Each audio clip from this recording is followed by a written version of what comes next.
it down and out. For war. Saddam Hussein appeared on television to assure the Iraqi people victory would be theirs. Talk of retreat was punished by death. You are the new leader of the Arab world, he was told.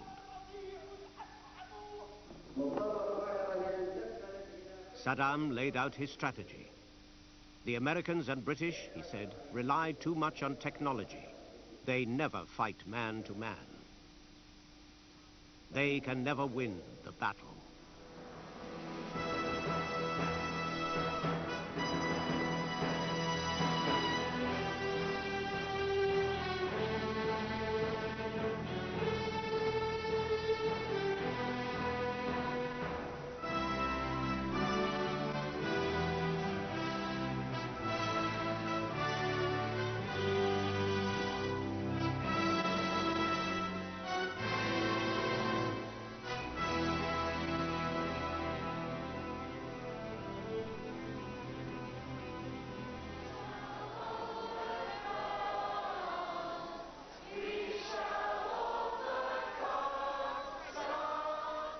Across America and Europe, midnight vigils marked the passing of the deadline.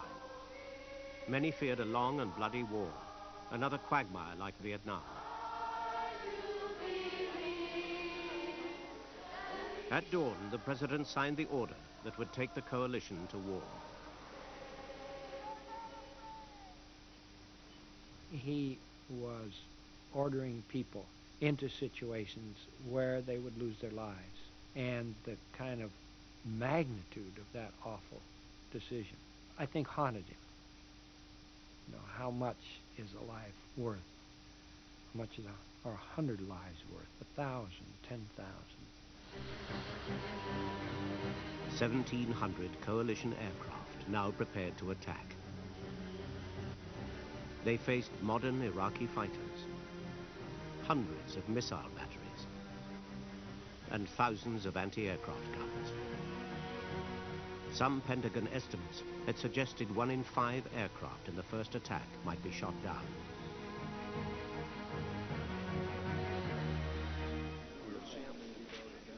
The American air planners hoped the attacks would be precise and powerful enough to bring Iraq to its knees. To begin with, the army occupying Kuwait would hardly be touched. Instead, strategic targets all over Iraq would be obliterated. Before the planes could attack, a unit known as Task Force Normandy had a critical role. Its Apache helicopter crews had been training for months. Their mission, to destroy at all costs 2 radar sites that could give Baghdad early warning of what was to come.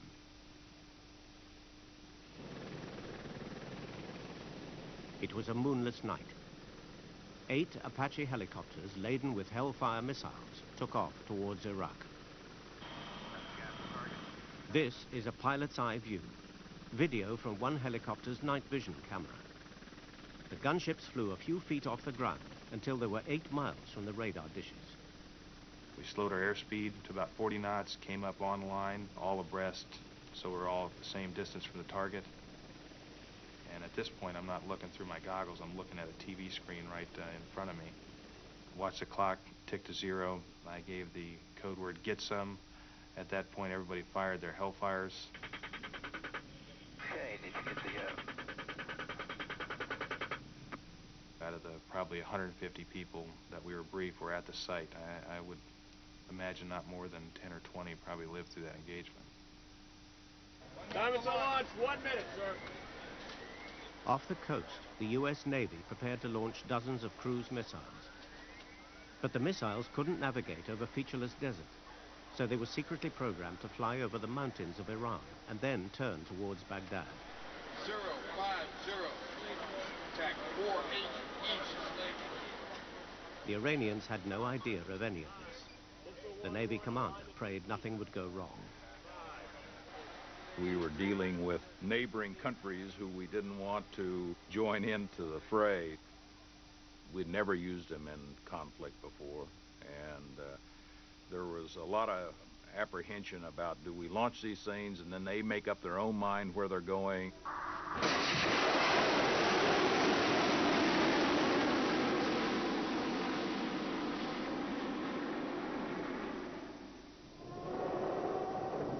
In Baghdad, the guns began to fire. 10 stealth bombers were minutes away. They were designed to be invisible to radar, but as insurers, the US Air Force started to jam Baghdad's radar.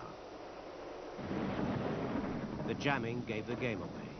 The defenders' radar screens were blinded, but 3,000 anti-aircraft guns and 60 missile batteries fired wildly into the sky.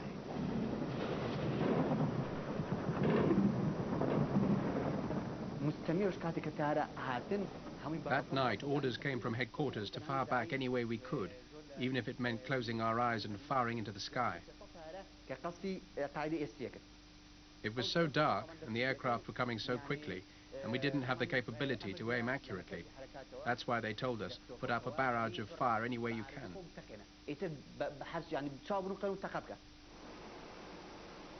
In the approaching stealth bombers, the pilots saw the firestorm of shells and missiles exploding above the city. They flew straight towards it. What we wanted to do was sever his ability to communicate with his frontline forces. And if that meant killing him, then so be it. Holy cow. That was a large airburst that we saw. It was filling the sky with dust. And I think, John, that airburst took out the telecommunications. CNN journalists gave a running commentary to the outside world. 6 minutes after the stealth bombers left, the cruise missiles arrived. Some destroyed government buildings. Others dropped carbon filament to short the electrical grid system.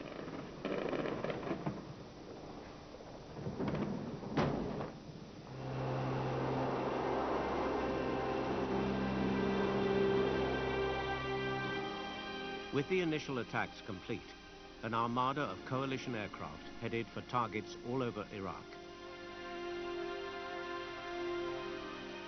Hundreds of planes took to the air. Despite the initial successes, scores were expected not to return.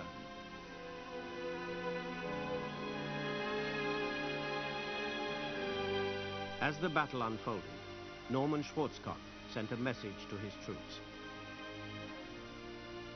Soldiers, sailors, airmen, and Marines, this morning at 0300, we launched Operation Desert Storm. My confidence in you is total. Our cause is just. Now, you must be the thunder and lightning of Desert Storm. Planes were in the air at that time, heading towards their targets, with no guarantees of the outcome. To know that we had taken a very big step and that the war had started and none of us knew exactly how it was going to end, that's a very, very emotional moment. With key air defense headquarters destroyed, Iraqi fighters couldn't operate. Only a few managed to struggle into the air. Our fighter aircraft had orders to attack, but who? The radar was blank. The first Iraqi fighter at the war was shot down. I see that somebody's targeted on me. It's an Iraqi fighter who wants to target me and shoot me down. And so I remember firing a missile. I remember seeing this big blue flame coming across the sky, 3 to 5 seconds long. And I remember seeing it, and then it goes away. I remember thinking to myself that my missile hit him and that the target's destroyed and that he's down, but what's ahead? AWACS planes, Boeing 707s packed with computer equipment, helped control the battle.